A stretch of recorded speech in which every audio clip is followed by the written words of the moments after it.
L'idée de créer Ozway est venue déjà par plusieurs constats. Aujourd'hui, on a un écosystème de cabinets de conseil dans le domaine de l'IT. Il y a plein de raisons pour ça. La première, c'était la volonté de créer un écosystème de pure players pour pouvoir fournir à nos clients un accompagnement 360 degrés autour de l'IT sans être un généraliste. Mais au-delà de tout ça, on a créé ce qu'on a appelé la fiche de projection qui est un document officiel chez nous qui permet de pouvoir instrumentaliser nos engagements communs. La limite qu'on voulait dépasser, c'était de sortir du modèle traditionnel, notamment pyramidal des entreprises, et surtout sortir de la vision que les entreprises avaient aujourd'hui, qui était de considérer les personnes comme des salariés.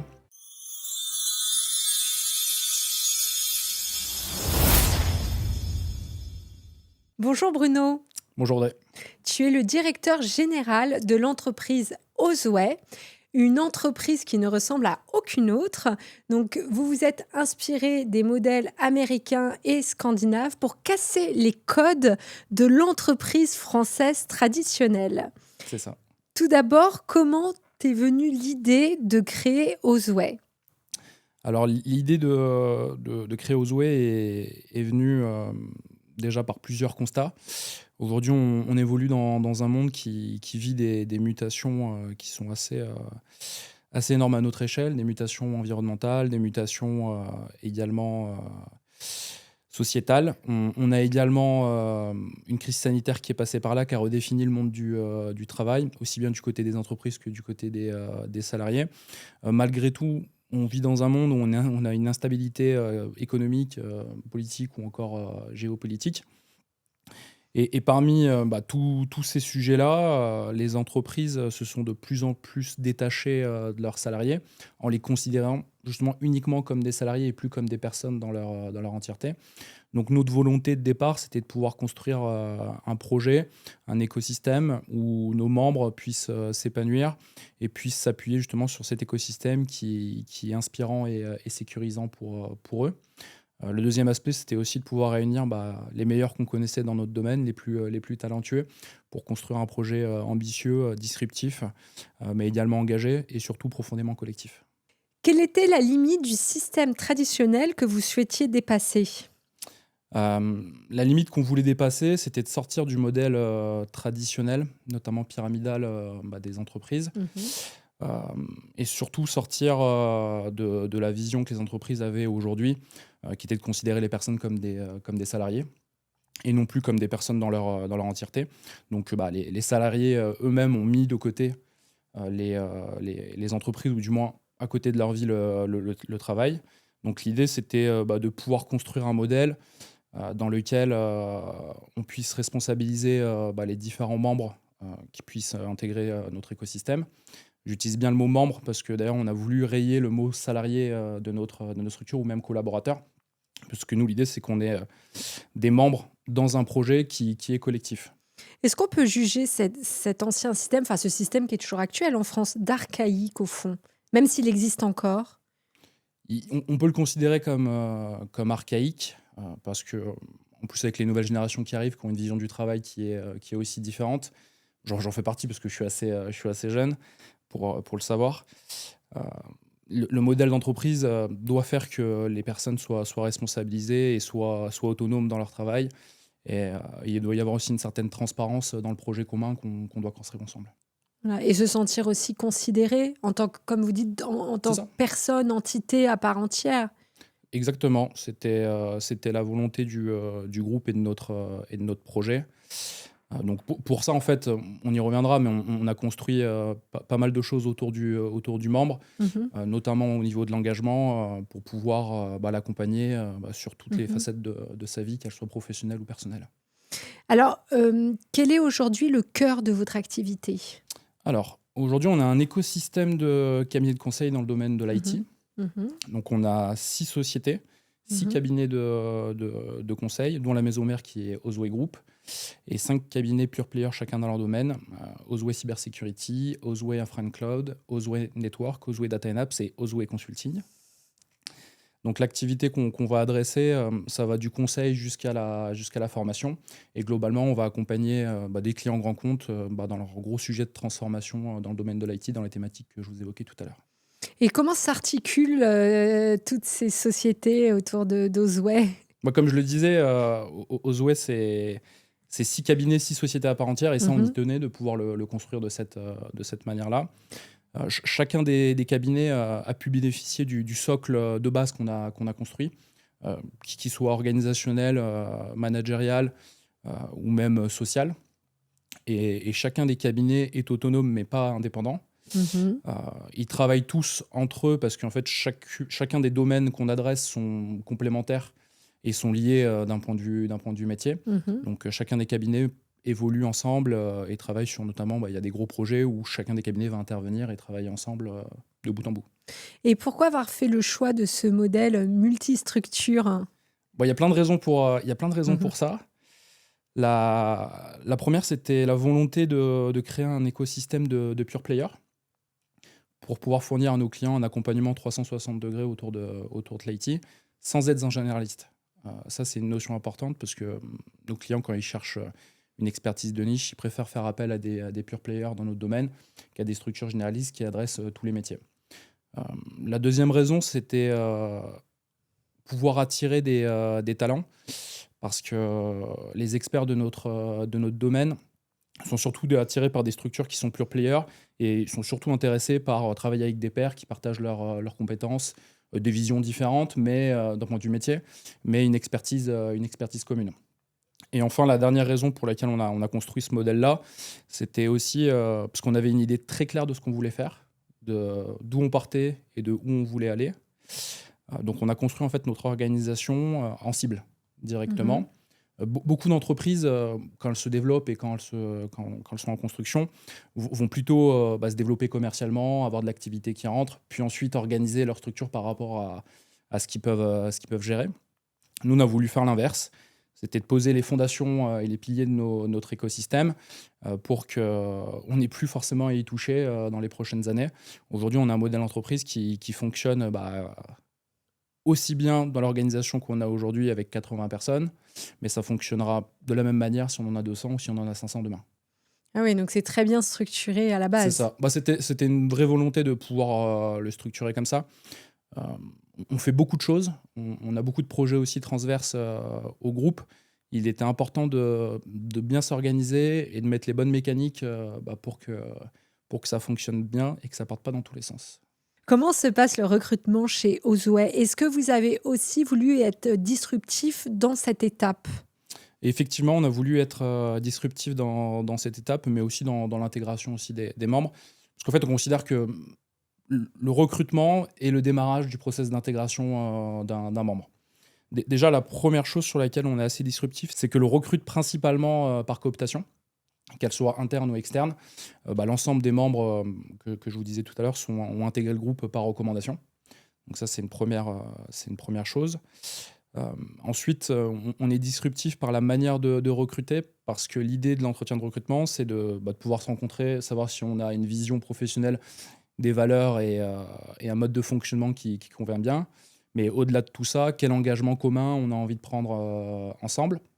Et pour le matérialiser, on a créé ce qu'on a appelé la fiche de projection, qui est un document officiel chez nous qui permet de pouvoir instrumentaliser nos engagements communs et le fait de pouvoir travailler ensemble, dans lequel on définit aussi la rémunération de la personne qui nous intègre, ses engagements, nos engagements, pour qu'on puisse démarrer directement ensuite. Ce qui est important aussi à retenir, c'est dans le process, c'est le process d'intégration qu'on a mis en place. Comme je le disais, c'est la suite logique d'entretien de recrutement. C'est les premières bases qu'on installe pour intégrer nos membres dans le modèle d'entreprise que je t'évoquais. Donc à partir à partir de cette fiche de projection, on va pouvoir intégrer les personnes dans nos équipes. Ce qui nous tient à cœur, c'est que chaque membre qui intègre l'écosystème puisse comprendre le business model d'une société comme la nôtre, Mm. que chaque membre puisse comprendre aussi les indicateurs de performance qui sont importants à analyser et qui connaissent tous les rouages finalement de notre métier. Parce qu'on parle de responsabilisation, mais les membres peuvent être responsabilisés seulement s'ils ont une vue macro de l'écosystème et pas simplement métier. Donc en ayant mis en place tous ces aspects-là, ça nous permet de pouvoir les former, les acculturer, qui c'est un point très très important parce que quand on recrute quelqu'un qui a passé 20 ans dans une structure justement pyramidale, comme je l'évoquais tout à l'heure, Mhm. ça demande du temps et de l'accompagnement pour que les nouveaux membres fassent leur place dans notre écosystème. En parallèle de ça, dans l'intégration, l'idée, c'est de construire un vrai parcours chez nous. Et ça commence notamment par un bilan de compétences et qui est en lien avec la projection qu'on a évoquée pour se construire une roadmap commune avec un planning bien détaillé et des actions qui sont définies, suivies mensuellement. Très bien. Donc c'est vraiment disruptif, hein, par rapport Oui. à ce qu'on peut connaître en France, en tout cas. Dans un second temps, comment va se passer la distribution des richesses? Alors la distribution des richesses, déjà, par rapport au modèle qu'on a construit, sur la rémunération ou sur les revalorisations, notre objectif, c'est que chaque membre soit responsabilisé vis-à-vis de ça Mmh. et puisse proposer la rémunération qu'il souhaite et la revalorisation de rémunération qu'il aimerait. Euh, Tout ça grâce aux infos qu'on a pu leur donner auparavant et leur vision du groupe. Euh, Ça passe aussi par de l'actionnariat salarié. Euh, c'est un sujet qu'on est en train de travailler pour pouvoir potentiellement le mettre en place dans les mois, années à venir. Et enfin, c'est des choses qu'on a déjà mis en place à l'échelle de chacun des cabinets, parce que aujourd'hui, chaque directeur de chaque cabinet est déjà associé dans sa structure pour que ça soit aussi leur Mmh. projet qui puisse emmener au quotidien. Et quel avantage proposez-vous concrètement aux collaborateurs, hein? Euh, le premier avantage qu'on a voulu mettre en place, c'est un avantage qui tourne autour de la famille. Mmh.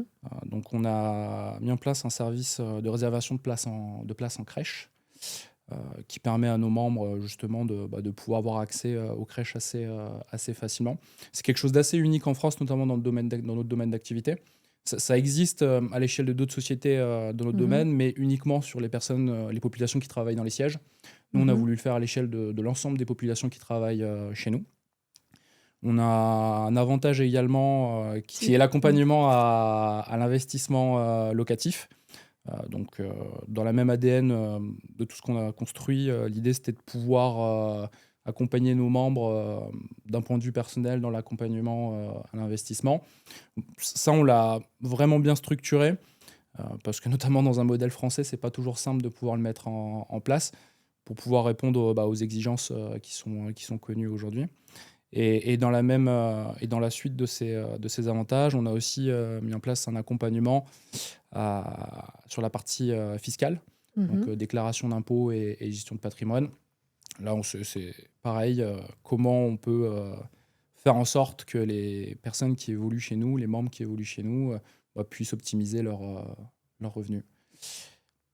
Et quand des personnes viennent pour un entretien d'embauche ou peut-être, je ne sais pas combien il y a de sessions, et quand vous leur dites tout ça, ils doivent faire des grands yeux, non? Parce que ça doit être, enfin, c'est super, mais on n'a pas l'habitude en France, donc ils doivent être surpris et contents à la fois, non? Ils ont Ils sont surpris et contents à la fois, effectivement. Le modèle qu'on a construit rend l'écosystème très attractif. Mmh. En plus, on est dans un domaine qui est très concurrentiel Mmh. et qui a longtemps été en pénurie de compétences. Donc forcément, quand on détaille notre modèle, ça donne à nos membres, à nos futurs membres, l'envie de nous rejoindre. En plus de ça, comme je l'évoquais, les personnes qui nous rejoignent sont principalement des recommandations. Mmh. Donc avant même qu'on leur présente, finalement, ils ont déjà en tête une partie de notre mode de fonctionnement. Euh, Au final, c'est juste réussir à trouver le bon alignement de planète pour que leur regard Mmh. puisse intégrer notre vision commune. Alors vous vous appuyez sur une organisation holacratique. Oui. Qu'est-ce que ça signifie concrètement au quotidien? Alors, le modèle holacratique, déjà, c'est un modèle d'entreprise basé sur le modèle d'entreprise libéré. Mmh. Donc, l'idée, c'était de pouvoir fonctionner en mode hyper-responsabilisation auprès de nos Mmh. membres et transparence, en formant des cercles de travail sur des thématiques qui sont bien définies. Donc, chaque membre qui nous rejoint en parallèle de son activité principale dans l'écosystème va avoir aussi une responsabilité transverse à l'échelle de notre activité. Donc, ça va passer par là. Et ça va passer aussi par une transparence, comme je l'évoquais, sur tous les projets qu'on va mener, sur la distribution des richesses, comme je l'évoquais tout à l'heure, et toutes les choses comme les avantages sociaux et autres qu'on a pu construire. C'est incroyable. Et comment s'organise le management quand il n'y a pas justement cette hiérarchie classique? Alors, aujourd'hui, il y a pas de hiérarchie, mais pas de hiérarchie ne veut pas dire pas d'arbitrage. Euh, Mhm, Aujourd'hui, on a mis un système de gouvernance qui permet tout de même d'arbitrer certains sujets parce qu'il le faut. mhm, Euh, Aujourd'hui, le management chez nous, finalement, il se traduit par du coaching. mhm, Moi, je viens aussi du monde du sport et du monde du rugby. mhm, Et dans le monde du rugby, j'ai pu voir que le coaching qui était mis en place était très précis, très structuré et très complet. Donc l'idée, c'était de repartir de ce qui pouvait exister aujourd'hui dans le monde du sport de haut niveau en termes d'accompagnement mhm, pour pouvoir accompagner nos membres. mhm. On considère qu'un manager n'a pas la capacité d'accompagner un membre sur tous les aspects qui peut l'entourer.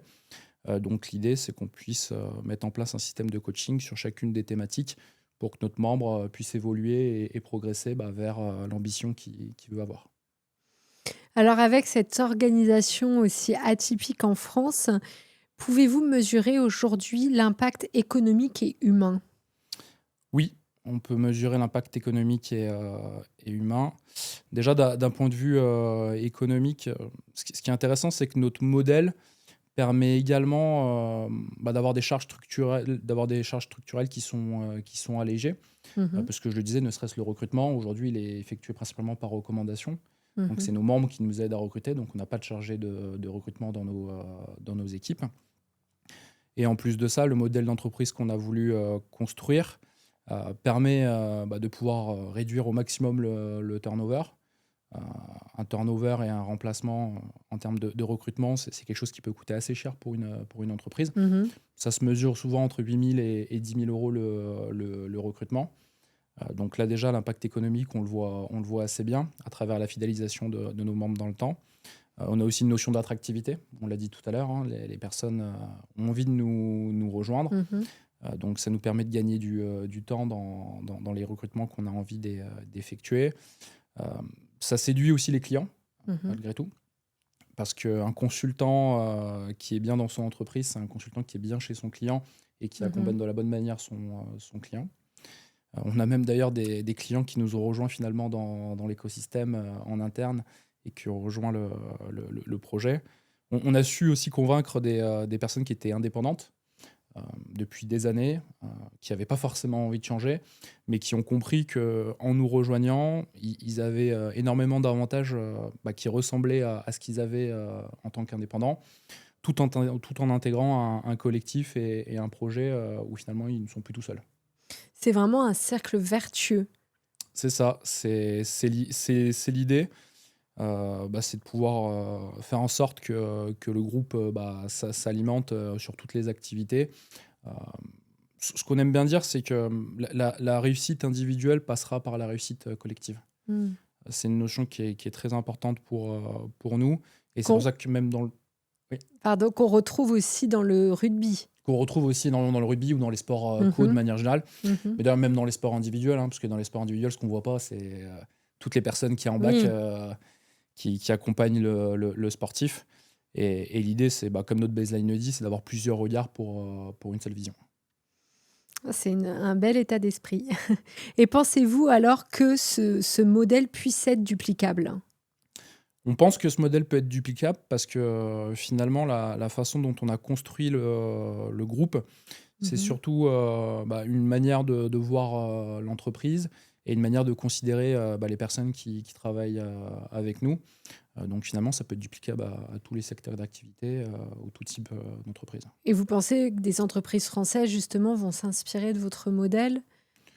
Aujourd'hui, on va rester modeste. On espère pouvoir insuffler un nouveau vent par rapport à ce qu'on a construit. Effectivement, ça peut intéresser des entreprises, la manière dont on fonctionne.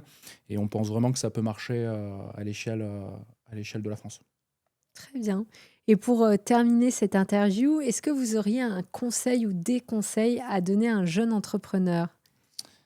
Alors, oui, on peut avoir plusieurs conseils. Après, la vie d'entrepreneur n'est pas la même pour tous selon sa Mhm. situation à l'instant T, mais ça demande beaucoup de travail, un projet avec des idées qui sont assez claires. C'est ce que j'évoquais tout à l'heure, avoir une idée cible de là où on veut aller et finalement construire son chemin par rapport à cette idée cible. Ça va être aussi, malgré tout, réussir à garder un équilibre parce que entreprendre, c'est pas un sprint, c'est un marathon. Donc, comme on dit dans le sport, c'est savoir gérer le momentum, gérer les temps Mhm. forts et les temps faibles. Mhm. On en a dans la vie d'une structure, c'est Mhm. normal. L'important, c'est pas ce qui se passe, c'est comment on le gère au Mhm. final. Donc, voilà les conseils que je pourrais adresser à de futurs entrepreneurs. Très bien. Bah, je te remercie beaucoup, Bruno. Merci à C'était toi. merci.